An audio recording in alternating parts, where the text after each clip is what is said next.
Hello, and welcome to the Punnery. This is Petey. Hi, Petey. Anyway, wanted to welcome... We got me right in the mouth. He's a little crazy tonight. This was a podcast that was originally just an audio podcast. It's still available wherever you can find podcasts. But I wanted to go ahead and put it on YouTube on my channel so that more people could be exposed to it. I hope you enjoy it. Say goodbye, Petey. Oh, Michael, here we are back in our studio. Back in the checkerboard. Yeah, it's warm in here again. It is. I don't think that's going to change. Not until September. Yeah, maybe. But I think the insulation makes the room very warm. Yeah. That's all right. We'll sweat it out for our art. This is where I'm coming for the nuclear winter. Are you ready to get started? Yeah. Let's do it. All right. If you're a fan of groaners, one-liners, and dad jokes, you have just found your safe space.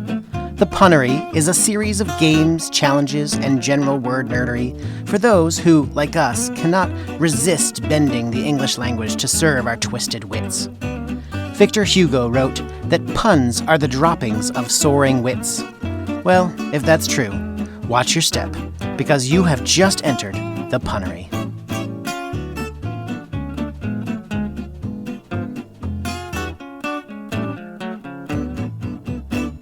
Michael, we're back. We did it. We did it. It's episode 4 of the Punnery. Yep. I am so thrilled to be here. It literally is quite a bit more episodes than I've ever imagined we would record. Yeah. And maybe more than my wife wanted me to record. Yeah. But she was hoping it would be one of those, like, it's good for him, and then it'll stop because he'll give up. Right. And come back and do dishes. He'll kind of get all of this out of his system Oh, and no. stop bringing it home. Maybe if he spins this here at the Right. podcast, he'll stop making these jokes at home. Right. But And no. it is not true. Oh, no, it probably elevates it a little bit. It does. It's Yeah. fuel to the fire. Yeah, it's made my boys at home do more puns now because they hear the podcast. They're going to be very popular this next school year. All right. Before we get started, I want to ask you a little bit about your dad. Because, right, so much of puns come Gregory. from dad jokes. Mm-hmm. And we hold them in high esteem around here because we both are dads. Mm-hmm. And we have dads. Yes. Yes, we do. So tell me a little bit about Gregory. Gregory, born in 1957, a small town in New Jersey. I actually don't know where he was born. But no, my dad is still, he yet lives, and is an avid pun maker to this day. He did a very good job holding up to the dad code. Yeah. Right? I Yeah. mean, he didn't overwhelm us. It wasn't a constant barrage, but there was always a groaner waiting somewhere in the wings. Right. And you never knew when it was going to come. Usually it was at dinner. Right. But sometimes it would just be in passing, like on his way to the bathroom. He'd just be like, Right. why are there no casinos in Africa? Oh. Because of all the cheetahs. This is vaguely racist. Not really. I mean, racist against a species. A species of cat, large cat. Yeah, they're a spotted sort. What would that be? Speciest? Yeah, maybe. Speciesist. And I don't need the SH at the beginning. So my dad, Bob Buck. Bob Buck. Bob Buck. That's how he answers the phone. Bob Buck. It sounds like a chicken is answering the phone, doesn't it? Yeah, it does. But he's a brave man. He's no chicken. And he's a funny guy, but puns I would not say are his number one tool in his arsenal. Okay. The thing we associate with my dad as comedy is that anytime we are somewhere and there are two identical things that are maybe smaller than his hand, he puts them in his eyes as though they are eyes. So whether it's quarters or creamer containers or I don't know, like you remember those old eggs that used to hold pantyhose, those silver eggs? He would take the two halves of them, put them in his eye, like anything. That's his shtick. And he's been doing it for so long that he's pushed past overkill, and it's really delightful every time I see it. That is... And now That's we so all do. esoteric. It's very specific. I can't wrap my mind around He's an this. eye prop comic. He's found his niche. Yeah, That's yeah. he's cornered that market. But my mom actually is a pretty good punner. Yeah.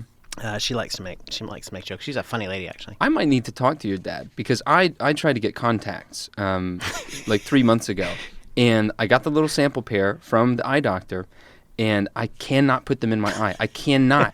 Anything going into my eye scares the crap out of me. And I remember one time, like, my wife comes into the bathroom, and I'm sobbing on the bathroom floor, and she goes, "What's wrong?" And I said, "My eyes are bloodshot." And I'm like, I got them in. I'm trying to get them out. It's been 45 minutes. And as soon as I got them out, I was just like, I can't do it Never anymore. again. Oh, man. Yeah, well, I'm sure that Babak. any Can help me eye there. doctor worth his salt would recommend a man who puts creamer containers in his eye. Absolutely. As an expert. It's to the help you. fearlessness I need. Maybe that's what it is. That's exactly it. I need to kill that. I mean, he doesn't really make it touch his eye. No, I'm sure he Like- closes his eyes. Right. I'm sure he closes his eyes, but Right. He would have a very different visual situation, yeah. visual health, if he didn't. All right. Well, let's get started. Our first segment is headlines. Headline. Headlines. Read all about it. Extra, extra. Read all about it. I do. Oedipus.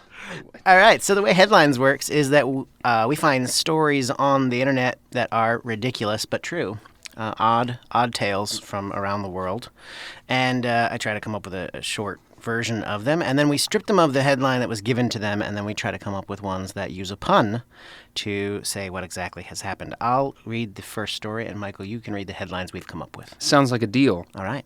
Story number 1. A full standard keg of beer weighs just over 160 pounds, and it's pretty unwieldy. So it's no surprise that the folks at the Wacken Open Air Music Festival in Wacken, Germany, are sick of schlepping them across fields every year and have decided to do something about it. Come August, they'll be able to pour 105,000 gallons of beer at stands around the festival grounds, thanks to 4 miles of underground piping. Music fans at the Heavy Metal Festival are a thirsty bunch. According to Deutsche Welle, I think it's Deutsche Welle, Deutsche Welle. Deutsche Welle, the 75,000 attendees each drink on average more than a gallon of beer over the course of the festival's 3 days. Keeping up with that demand has been a struggle in the past 6 years. In the past years. The new pipeline will provide enough pressure to pour 6 beers in 6 seconds. When metal... Why don't they just say 1 beer per second? When metalheads aren't taking over the sprawling fields, they're home to crops, so the pipelines are buried deep enough that plows won't disturb them in the off-season. Conduits for fiber optic cables, along with pipes for fresh and wastewater, were also installed. Festival organizers wrote that the pipelines are a lasting investment in the infrastructure of Wacken. Fans of Wacken Open Air will be set for years to come. All right, so, Michael, what are our headlines that we have for this one? All right, our first headline is Farm Installs New Beerigation System. There it is. On the nose. Headline number 2. Straightforward. Music Fest's beverage conveyance is lowbrow. Very nice. I love that one. If you don't know German, well, It's funny. Shame Trust on us. you. Trust us. Trust it's funny. us. And our last headline, new beer pipeline leaves keg traditionalists with postpartum depression. Also requires a basic knowledge of German drinking. Yeah, and it's a very long headline, but funny. Yeah, that's right. Yeah, it is. It's more like a thing you would say about the story than it is a headline. But But it's very, I very like strong. to think that came from, that if that made it onto a newspaper, that would be a very, very ambitious journalist, you know. Right. It could be like the subhead. You know how sometimes they have like the big bold That's right. headline and then like in italics beneath it a more elaborate. So like maybe the first one, farm installs new irrigation system, and then yours. Right? Yeah. be a good- Leaves keg traditionalists with postpartum depression. Right. Man, that's a We're knockout. good. That's a knockout Knock it combination. out of the park. All right. Would you read the story number 2? Absolutely. Story number 2. From the I didn't know that was illegal file comes news that customs agents at the Dallas-Fort Worth International Airport recently intercepted a stash of contraband birds' nests. According to a press release issued by U.S. Customs and Border Protection, 63 pieces of illicit nest were discovered in a couple of jars hidden among an unidentified passenger's personal items. Arrayed like a captured kilo of cocaine in a press photo, the crusty bits of bird's nest almost look like they might be some kind of weird drug, but they're actually highly valued as a culinary ingredient. The nests, made by small birds known as swiftlets, are used to make bird's nest soup, a delicacy in Chinese cuisine. Made of solidified bird saliva, the nests are high in nutritional value and extremely expensive. But they also carry the risk of spreading diseases such as avian flu, and thus are prohibited from entering the United States. The passenger, who was coming from Vietnam, was fined $300 for failure to declare the nests, and they were subsequently destroyed. No soup for you. All right. We have 4 headlines for this one, and I'll start us off with the simpler ones. And by simpler, I mean kind of lame. Nest smugglers hatch sinister plot. There it is. You have to get it out of the way. You do. Yeah. Passenger coughs up illicit nests. Right? Because the bird saliva. Yeah, you got it. That's it. A nested development at airport is the next one we have. A nested development. Very nice. And then the last one we have, man found with illegal bird's nest says they are Vietnam noms. Vietnam. All right. And I'll read story number 3. So this is a kind of a longer story, and it's fascinating. The story itself is really interesting. It'll probably be better than the headlines, but let's give it a shot. Okay. This past week, the scourge of extinction crept somewhere novel. Online. 2 types of animal unique to the game and online community, Second Life, were rocked by a man-made catastrophe. Every single Ozimals bunny in the virtual world is now either sterile or asleep forever. Can we say dead, then? That's kind of what death is. Yeah, I guess asleep forever. Yeah, I'd say that, sort of. If you're unfamiliar with it, Second Life is a massive multiplayer online role-playing game with no set objective. Users choose or build avatars and then basically do whatever they want. It's the largest user-generated digital world ever created, and like the physical world, it's full of wonders. Cornfield art, illustrations, neon marketplaces, massive shape-shifting sandcastles. Like any world worth its salt, it also has a thriving bunny population. That's a great sentence. Are there any bunnies here? Oh, this world is not worth its salt. Or at least it used to. Tons of companies operate within Second Life, selling everything from avatar hairstyles to magic wands. As reporter Janine Hawkins explains over at Waypoint, one of these companies, Ozimals, trafficked specifically in 2 types of pets, bunnies that came in many textures and colors, and pufflings, perfectly round, bird-like creatures with huge eyes. As with real bunnies, these virtual rabbits could be bred to create bunny families, along with many more color combinations. But unlike real bunnies, and to ensure that their parent company continue to reap a profit from their self-propagating creations, they needed to eat very specific DRM-protected food sold only by Ozimals. Sadly for the rabbits, that company has been roiled by legal troubles. Last Tuesday, Ozimals owner M. Eldritch announced on his blog that due to a legal threat from his former employees, he had been forced to shut down the servers that store the bunny food. He laid out the consequences very clearly. Quote, "Pufflings will cease to function," he wrote, "and any bunny who is not everlasting will be unable to eat and will hibernate within 72 hours," unquote. By the way, everlasting bunnies, which have been charmed by a special timepiece, of course, don't need to eat, so they will stay alive indefinitely, although they will no longer be able to breed. Bunnies need to eat every few days, both in the real world and in this world. And the shutdown occurred on Wednesday, so most of Second Life's rabbits are in eternal hibernation at the time this story is being written. So far, the bunny owners have been keeping it together. There's a support group going, as well as a fundraiser for Eldritch. But for everyone who hoped that virtual life would be free of real life's troubles, let this be a warning. A lack of resources and the inability of humans to work together to find a solution can lead to extinction just about anywhere. Got a little political there at the end, didn't it? It did, yeah. Yeah. It did. I'm okay with it.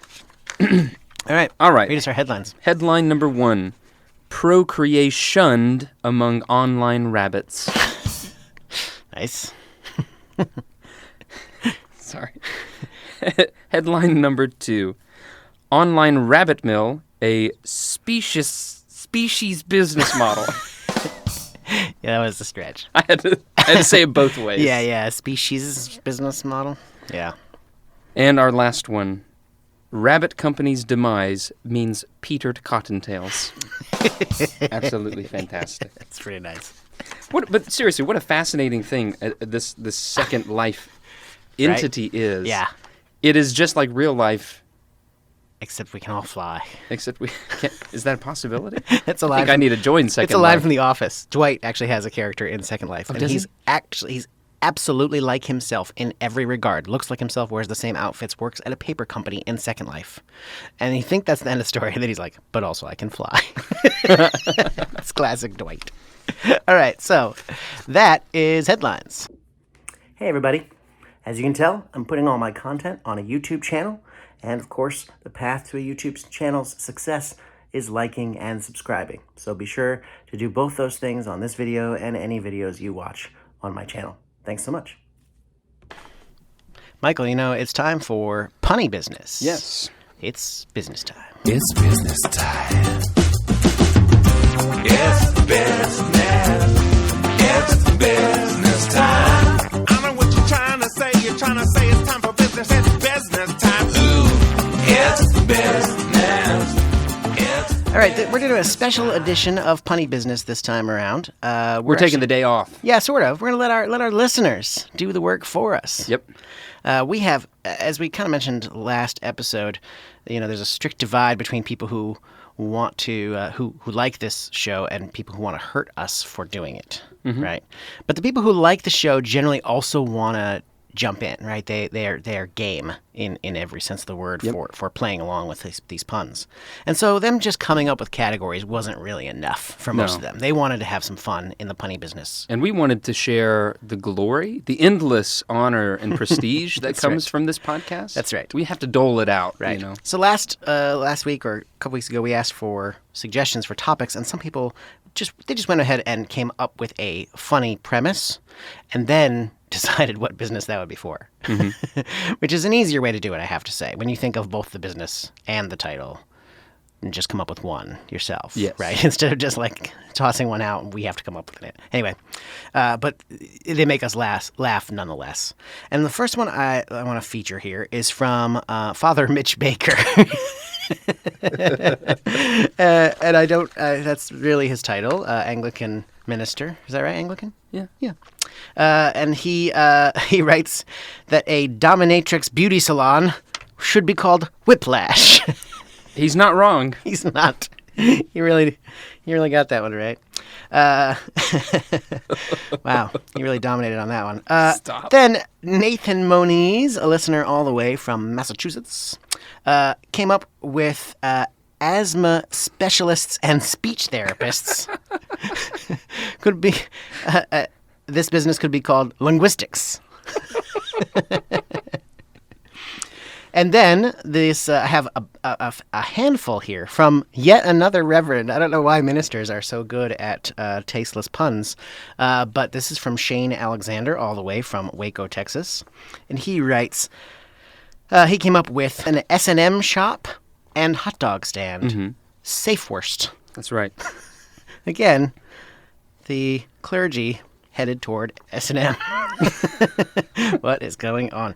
And then we have, he came up with porta potties and Christmas store, Jingleberries. I'm so ashamed. I've read the Jingleberries thing before. And it didn't occur to you. And it didn't occur to me what a dingleberry was. But now that I've remembered that from third grade, Right. Thanks. that one is much better. Thanks, Shane, for bringing us back to our even younger. Selves. Yeah, right. Vegan leather maker and spice dealer. Faux seasons. I love it. Well, I think you need the faux seasons would be better. Right. You're right. And then just donuts and shovels. Which if you have a store that serves donuts and sells shovels, you should just call it donuts and shovels. But his idea was to just call it holes. Yeah, that's good. Holes, yeah. Kathy Kramer, full disclosure, this is my sister. Oh, is it Yeah, really? yeah. She came up with a colonoscopy and hardware store, Chutes and Ladders. That one all the way from Fort Wayne, Indiana. Ken Alderman, right here in Cleveland, Tennessee, writes, a joke shop and liquor store could be called Schlitz and Giggles. Schlitz. Now, what is a Schlitz? I don't know if I'm familiar with the Schlitz. Schlitz is an old beer. I don't think it exists anymore. Oh no, it does. Does it? It does Is it? because I've had a Schlitz before. Yeah. Like, I mean, unless it went out of business with the bunnies, with the Osmo bunnies, I had it like just a couple years back. Yeah, yeah. And then we actually put a challenge out there to our listeners, and we only got one response because it was just last night. But it was a very, good answer. In fact, it's probably the best one that exists. If you can beat it, I encourage you to try. I'm gonna try and think of something, Right, but because I've thrown down the gauntlet now. yeah, that's right.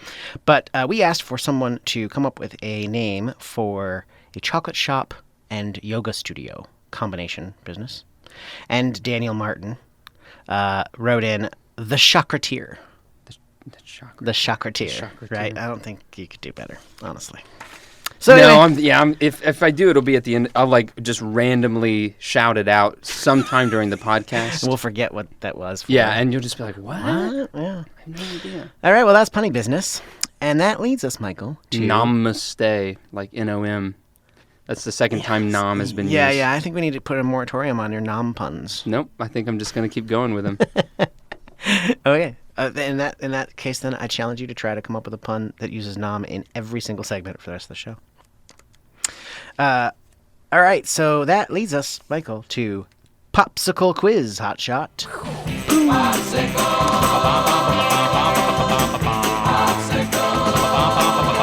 But if you wanna keep cool, it does a trick. And it comes on a stick. All right, so the way that Popsicle Quiz Hotshot works, of course, you know this, but I'm going to do like that CSI thing where we explain the most basic things to each other, and it's really for the audience. Mm-hmm. Like, You have to. Right, like, when we get fingerprints, we run them in a database. Tell me more. How do you have this job if you don't understand how a fingerprint database works? Okay, anyway. So in Popsicle Quiz Hotshot, we open these popsicles, real popsicles. They're really right in front of us. Yep. And we're going to eat them. But first we will read the little joke that's at the bottom of the popsicle stick. We'll try to guess what the answer will be. Yeah. And then once we finish the popsicles, we'll see how we did. Right? Yeah. Hey, Dan, what flavor did you get today? I have red. Right. And I told Dan a couple weeks back that I hate grape. I hate it. With all my heart, I hate grape. I thought you said you hate orange. I hate all of them. Okay, so Dan brings out a grape popsicle for me, right? We've already had the joke that's on the stick, right? He brings out a second grape popsicle. We've already had the joke that's on that stick. Finally, he brings me a red popsicle, and lo and behold, we can use it. Right. So, lesson learned, Dan. yes. Don't bring me no grape. I think we're all out of red. Probably grape, too. We just burned 2 of them. Right. All right. So let's hear what you got on your popsicle stick there, Michael. Okay, now the difficulty with these popsicle sticks is sometimes the popsicle overlaps like one of the words on the top lines. Right. So I'm not entirely sure this is all there is to it, but what I can read is what kind of birds write letters? What kind of birds write letters? Gosh, do you have any ideas? Cormorant spondents? Wow. That's not it, but it's impressive. I'm trying. That's pretty interesting. There must be an obvious one we're missing. There has to be. I'm like Because these are usually swallow, like swift, very, very... swiftlets, Yeah, we just read about swiftlets. falcons, eagles, Nom-noms. cranes, and nom-noms. The nom-nom bird. All right, I'll read mine and see. But I also find it challenging. Maybe you'll know. What kind of dance do mothers like best?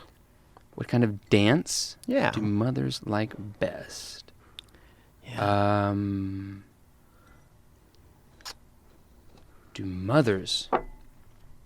Has to be specific to moms. Oh, I'm sorry. I can see a little bit more of the question. What kind of question do mothers do best? What kind of dance do mothers do best? Ooh. Ba-ba-ba-ba. These are tough. These are tough. Waltz, That doesn't make any sense. Waltz. If she's married to Walt. If she's married to a Walt. Waltz dance. The waltz dance. She does waltz dance better than anybody else. I wish it was just like one that wasn't like. I just hope we come across one that's not a pun at all. It's just like jitterbug for no reason whatsoever. We're just like, what does that mean? All right. Well, we'll come back to those. We are kind of coming up blank, although correspondence was pretty good. Yeah, I like it a lot. really don't think it's. I don't think it's gonna be the answer. No. Though. I just combined mine. I was like, trying to think of what bird do mothers like best. What kind of birds do mothers like best? All I had was woodpecker, but that doesn't seem okay. Okay, so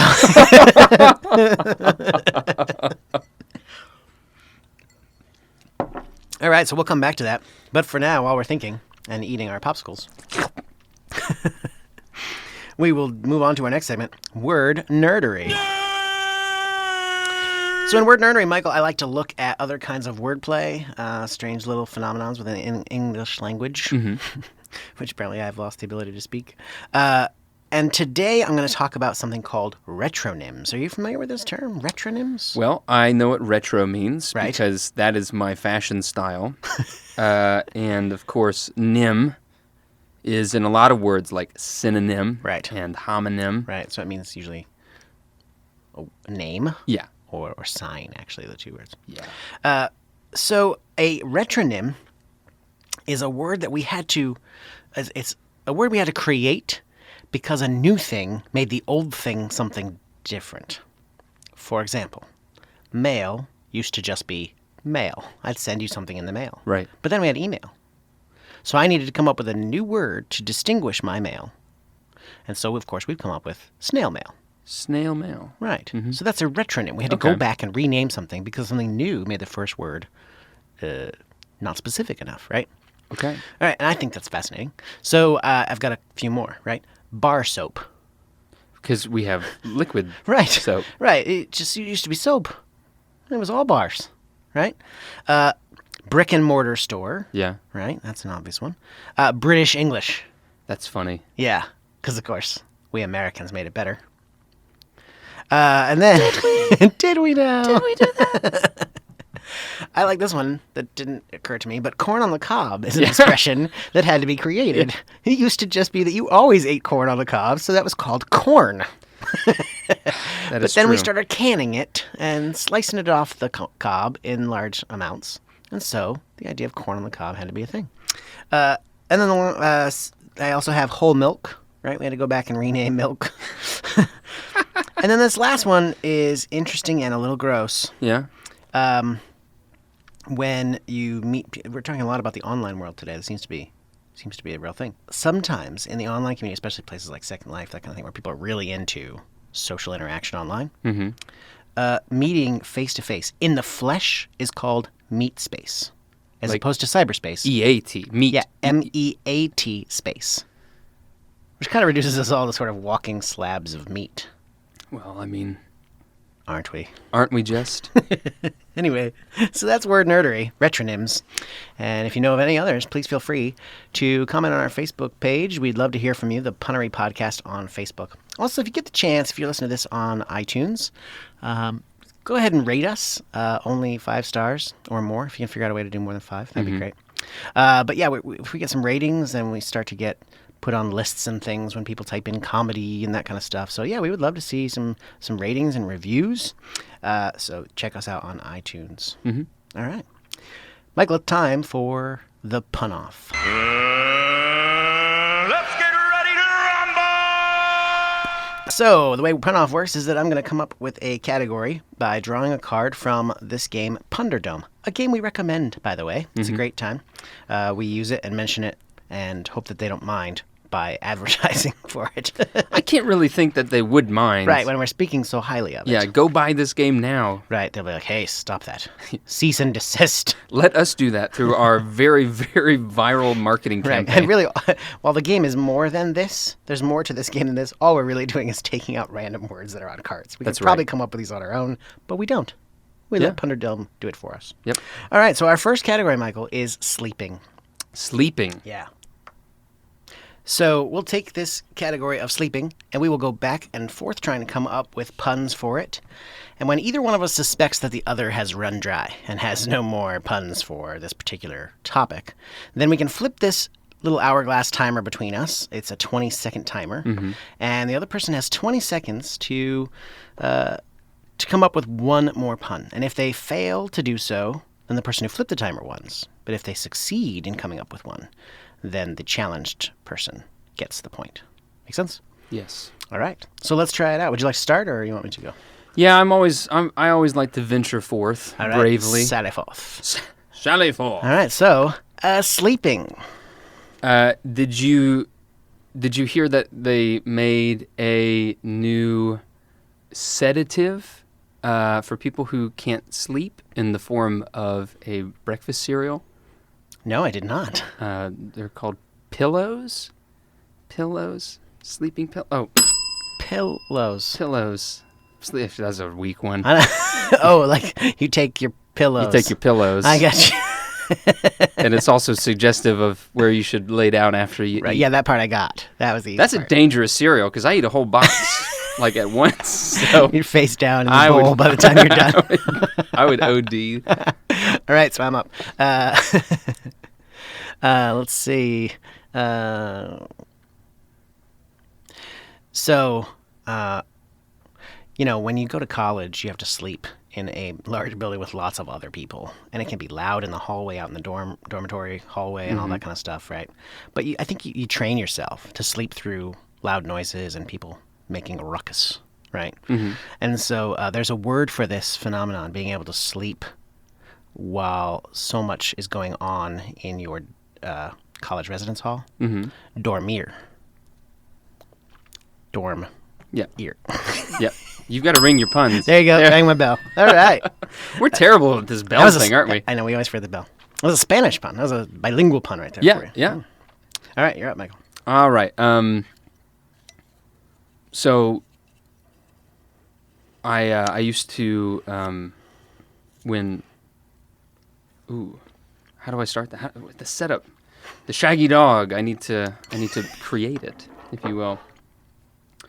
This is not a true story, so forgive me, my darling wife. But when my wife and I were first married, it was very hard to sleep. I kept smelling a foul odor coming from our covers, and I finally, realized that they were covered in excrement. And I asked my wife, I said, "Why?" And she goes, "It's a duvet." Oh, jeez. Okay. All right.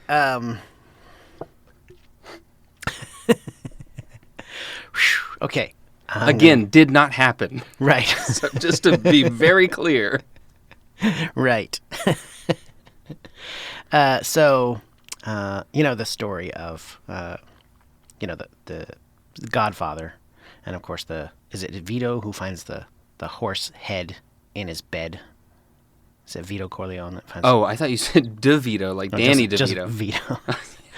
Anyway, famously, one of the characters finds a horse's head chopped off and put in his bed. Right. A lot of people don't realize that it was such a mess and such a hassle to remove the horse that he eventually just became accustomed to it and just started sleeping with the horse head in his bed. In fact, he became a friend, and every night before bed he'd say, "Nightmare." I hate you. I hate you so much. Oh, man. Oh, man. I'm doomed. Oh, Michael, are you fading? Am I fading? No, No? I'm not fading. No? Don't turn that timer on me, Dan. I'm tempted to turn the timer. You're gonna regret it if you do. You're talking trash now. You got nothing. Oh, it's going over. All right. The timer's gone. I've got 20 seconds. I have nothing.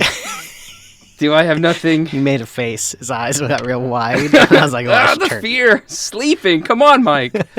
Oh, I've got it's. It's because you haven't been doing much of it lately. I had a really good one, but none of you will hear it because Dan censored it. So you can ask me in That's person. it. It's time. All right, Dan You are won that out of round, time. but One only round for me.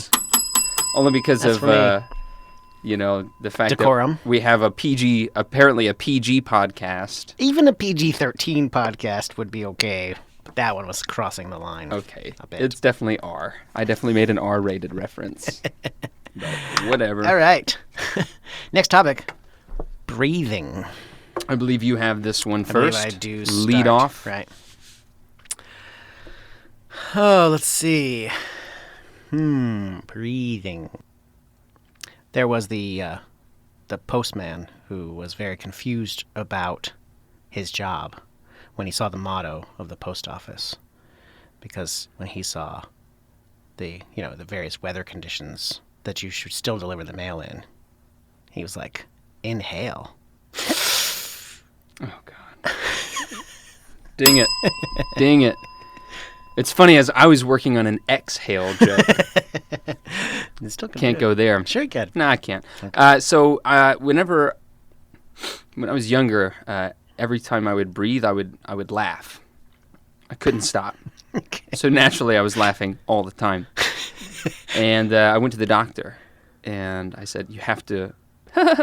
Sorry, because that's how I was talking. right. You have to X-ray me. You have to figure out what's going on. So he did an X-ray and did some exams on me, and he said, "The reason you're laughing every time you breathe is because of all the cilia Oh, in your lungs."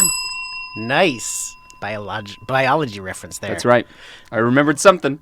Nice. All I remember from about the lungs are the sacs, and that seems dangerous as a pun. All right, let's see. Gosh.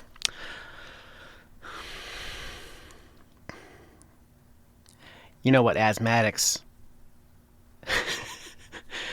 say when the teacher is taking attendance? Oh, I'm sorry. Asthmatics with bad grammar say this when the teacher is taking attendance. What? We's right here. Stop. So one time my wife was sick. All of these jokes are having my wife in them. Kelsey, I'm very sorry. One time my wife was sick with something we did not understand. And of course It's I not thought funny at and all. and Why of did I course laugh right there? and of course I thought I'll tell her some puns to help her get better. Right? So I did. I came up with a really good pun. I told it to her, and she let out a groan I've never heard before. And I said, "That's a new moan, yeah?" I had it like 2 seconds before you said it, but it was beautiful. There you go. Nicely done. New moan, yeah? That's a good one, Michael. Well done. I started down the breathing disorder road. And those are tough words. How do you pun tuberculosis?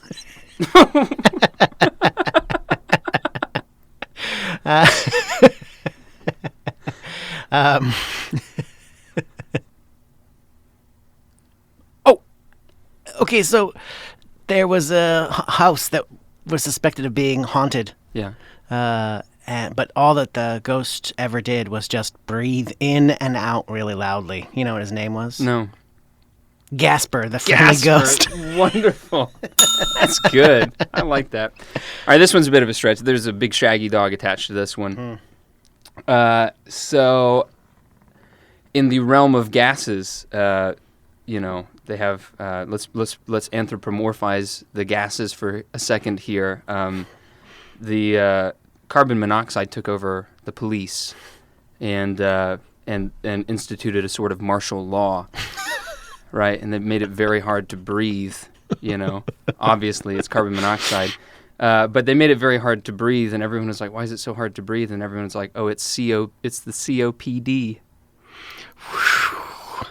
There had to be an easier way to get there. Carbon monoxide, look at that. More science. I'm rocketing the science. Yeah.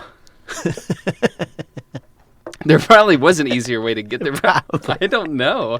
Probably. Well, I don't know if you heard this, but the latest generation, the millennials, actually have more acne than any generation before them. Yeah. Did you know that's true? Yeah, I lived it. Yeah, right. And some people even refer to them as the oxygen. Right. Oh my gosh. Michael, I'm throwing the timer on you. Go. What? Whoa. Why would you do that? Because I'm evil. Man, I've come up with some great puns here. And yeah, talk through the 20 seconds. That'll help.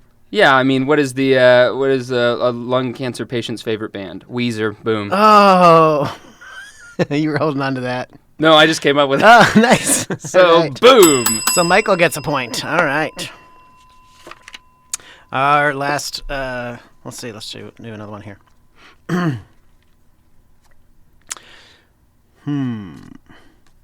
Okay. Our next category is waitressing. I don't know that we need to be gender specific, but it's just... Well, the card decrees it. Okay. Waitressing. Waitressing. So, only things that female servers do. All right, it's your turn to start. All right, so there was this. Oh my God, save me! There was a waitress serving tables one time, and there was a guy who thought she was really attractive, and was like, "Hey, how about I give you a really decent amount of money here for this tab, and then you go back to my place with me, and I'll show you something good." And she said, "No, just the tip." Oh, a classic gross joke. Molded to fit our tap. Ugh. Yeah. All right. Let's see. So I'm going to combine this segment with funny business just a little bit. Apparently there was a restaurant that was also a plastic surgeon, and they specialized in helping people who were too short. They would add length to their legs. Okay. Right. And so when a customer would come in, the waitress would ask, "Do you want a booth or a height up?" My God. Height up. Why did the waitress really hate the computer system where she worked? Oh, why? It was a real POS. Is that a computer system? Yeah, POS means point of sales, right? And it's what you use to punch in orders, but it also means piece of shit. So. Gotcha. Wow. Thanks for just coming right out. Wow, can I not say that? I I thought it was PG-13, Dan. You said PG-13, and you can say at least 2 S words in a PG-13 movie. That's true. And you can have members of the clergy talking about S&M, That's apparently. right. Yeah. Apparently. All right. Oh, I guess I'm up. Let's see. So, there was a waitress who she was wearing those kind of low rider pants, like the jeans, right? So they're sort of down on her hips a little bit. And one of the managers was like, "You got to pull those up. That's inappropriate." And then somebody else was like, "Oh no!" Another manager was like, "You should wear those down. The way they were looked great. You really were wearing them right before." And she was just so tired of all the instruction and people telling her how to wear. She snapped, and she was like, "Either they're down or they're up." That's good. That's good. It was hard work. Yeah, I'm gonna do the punny business thing too, and do. There was a restaurant that combined food, as restaurants do, with the fact that the entire restaurant was a very poorly maintained garden. And it was telling you, I think you have a garden pun in every episode of this show. A poorly maintained garden, and it was also very busy, and it was called In the Weeds. Oh, nice. Nice. I thought we were headed for Nom Nom. Let's see. You heard about the waitress who worked at the iPhone store. No, I didn't. She kept offering people apps. It's good. Simple. But how does your waitress always bring your main course? I don't know, Michael. How? Entrees. Well, it's right there for the taking, and I didn't even see it. That's nice. Oh, let's see. Oh, gosh. So this guy in the 80s ordered a well-known soda. Yeah. You see where I'm going with this? Nope. In the 80s? Yep. And he's like, "Can I also get some scotch?" And she says, "You want that in a separate drink, or should I just put it on your tab?" Oh, yes. Along the lines of drinks. I don't know if that's a waitressing pun. It doesn't matter. Oh, no, a tab is a waitress thing. Okay, That's sorry. right, I was yeah. thinking of the soda only, but yeah, go ahead. No, so there was I was at a restaurant one time. Waitress came up and was like, "We're offering complimentary pre-meal drinks to you. Would you like one?" I said yes. So she brought out a cup of water with some dentures in it. I said, "What is that?" She goes, "Aperitif."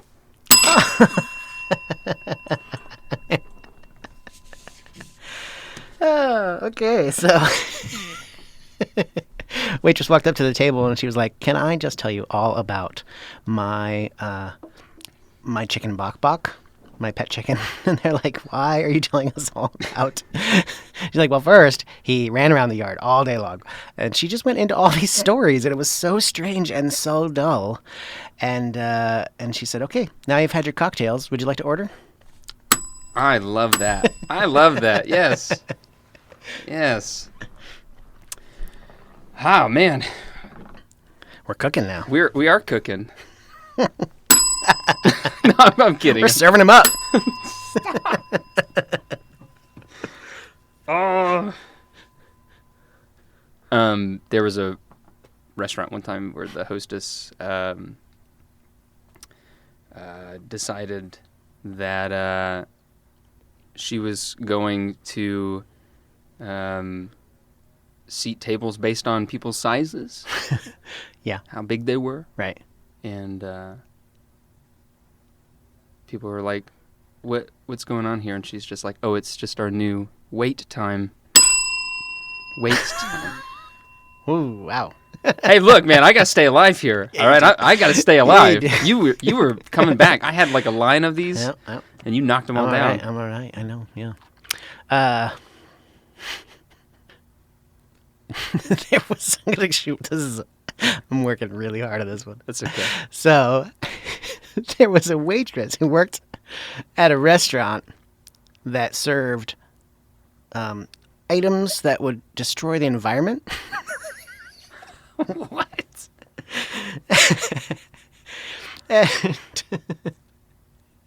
And so, like, this one guy to drink ordered crude oil. Yeah. But when he finished, he was like, "Can I get some more of that?"